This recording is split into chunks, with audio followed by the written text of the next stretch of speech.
Assalamualaikum warahmatullahi wabarakatuh. Selamat siang Bapak, Ibu, dan teman-teman sekalian. Perkenalkan, saya Saraini dari kelompok 5. Pada kesempatan saat ini, saya bertugas sebagai moderator yang akan memimpin jalannya presentasi. Sebelumnya, saya ucapkan terima kasih kepada Ibu Dr. Cheni Seftarita, SE MSI, selaku pengampu mata kuliah Kebangsaan dan juga teman-teman yang telah bersedia meluangkan waktunya untuk menyimak diskusi kami pada sore hari ini. Pada presentasi kali ini, kelompok kami akan membahas mengenai lembaga keuangan non-bank di Indonesia, yaitu lembaga keuangan yang memiliki peran penting dalam sistem perekonomian nasional. Namun seringkali kurang mendapat perhatian dibandingkan perbankan. Sebelum masuk ke materi utama, penting untuk kita memahami bahwa dalam beberapa tahun terakhir, peran lembaga keuangan non-bank di Indonesia semakin menonjol, terutama dalam mendukung pembiayaan UMKM, meningkatkan inklusi keuangan, serta merespons perkembangan layanan keuangan digital. Di tengah keterbatasan akses perbankan bagi sebagian masyarakat, lembaga keuangan non-bank hadir sebagai alternatif pembiayaan dan perlindungan keuangan sekaligus menghadapi tantangan terkait literasi, pengawasan, dan kepercayaan publik. Oleh karena itu, melalui presentasi ini, kelompok kami ingin memberikan gambaran yang lebih komprehensif mengenai apa itu lembaga keuangan non-bank, bagaimana perbedaannya dengan bank, jenis-jenisnya seperti apa, serta perannya dalam perekonomian Indonesia. Untuk melalui pembahasan, saya materi pertama untuk menyampaikan materi pembuka.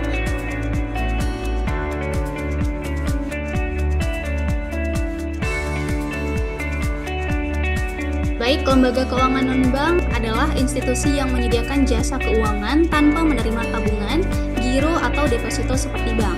Sebagai perantara keuangan, LKBB menyalurkan dana dari pihak yang berlebih ke yang membutuhkan melalui mekanisme yang berbeda dari bank tradisional.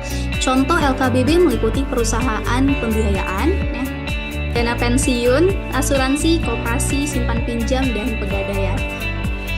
LKBB berfungsi untuk mengumpulkan dan menyalurkan dana secara efisien, memperluas akses keuangan, serta mendukung sektor-sektor yang tidak terjangkau oleh bank.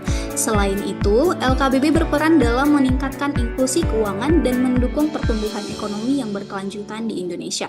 Selanjutnya, silakan kepada pemateri untuk menyampaikan materi selanjutnya. Berikut ada apa perbedaannya. Perbedaan sumber dana dari bank mengumpulkan dana langsung dari masyarakat melalui tabungan, giro, dan deposito. Dari LKBB, perbedaannya ada mengumpulkan dana melalui penerbitan surat berharga hasil investasi tanpa menerima simpanan langsung dari masyarakat. Perbedaan jenis produk. Dari bank menyediakan layanan keuangan umum seperti tabungan kredit, kartu debit, dan pembayaran. LKBB menawarkan produk lebih spesifik seperti asuransi, dana pensiun, leasing, pegadaian, pembiayaan konsumen, dan investasi di pasar modal. Perbedaan dari peran ekonomi dari bank, fokus pada transaksi dan pemberian kredit jangka pendek, serta menjaga likuiditas dan sistem pembayaran nasional. LKBB lebih berfokus pada pembiayaan jangka panjang, investasi, dan memperluas akses keuangan untuk sektor-sektor yang tidak terjangkau oleh bank. Perbedaan risiko. Bank menghadapi risiko likuiditas karena simpanan yang bisa ditarik kapan saja. LKBB menghadapi risiko investasi dan pasar terkait dengan kegiatan investasi jangka panjang dan menengah.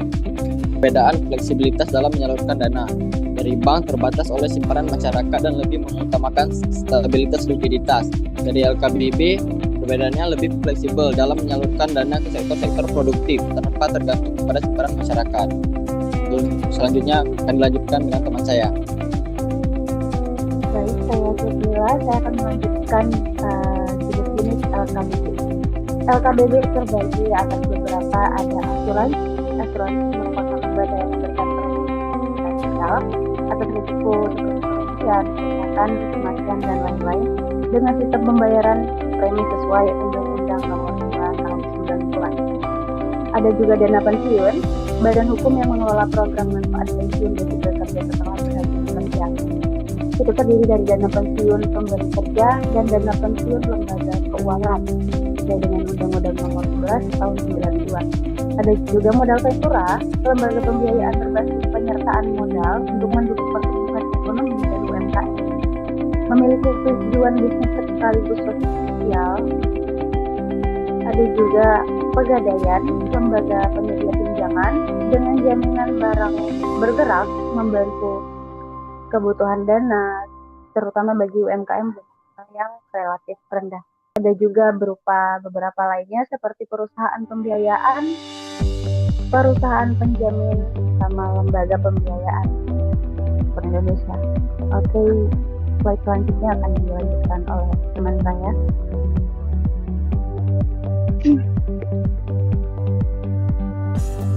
Baik, saya akan melanjutkan jenis LKBB. Nama saya Dinda.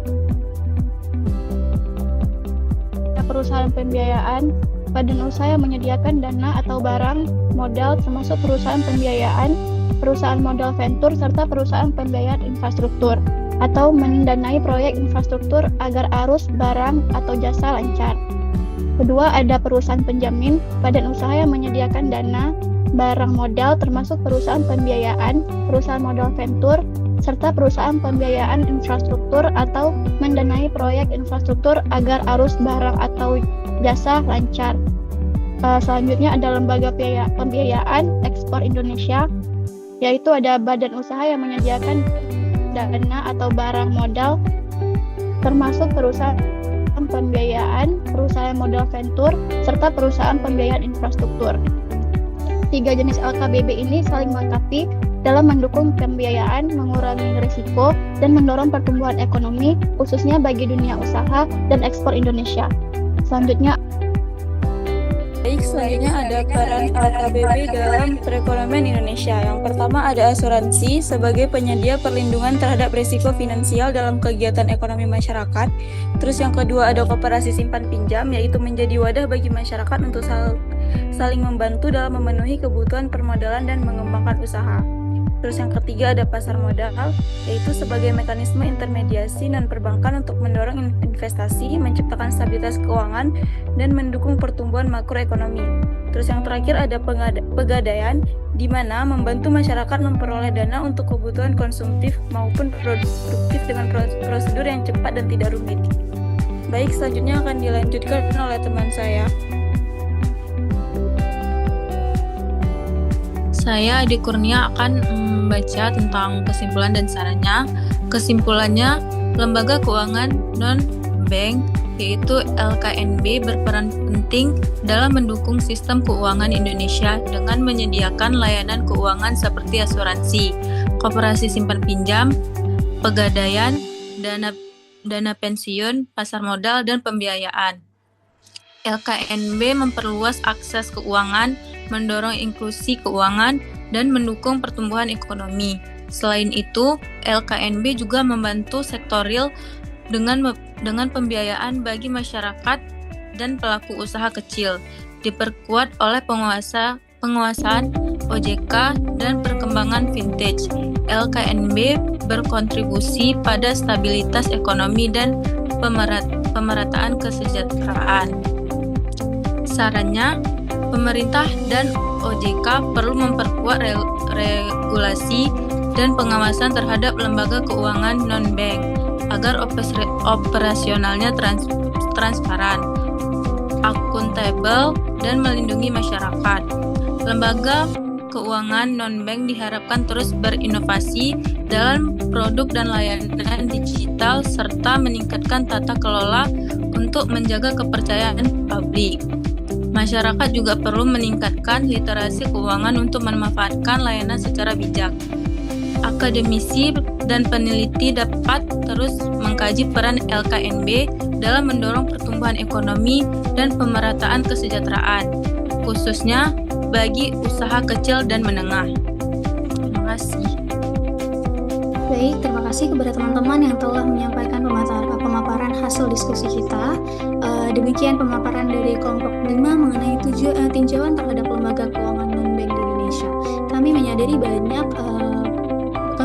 bahwa materi yang kami sampaikan masih memiliki keterbatasan sehingga kritik, saran, maupun pertanyaan sangat kami harapkan. Dengan demikian, saya selaku moderator mengucapkan terima kasih atas perhatian dan kesempatan yang telah diberikan. Kami mohon maaf atas kekurangannya. Wassalamualaikum warahmatullahi wabarakatuh.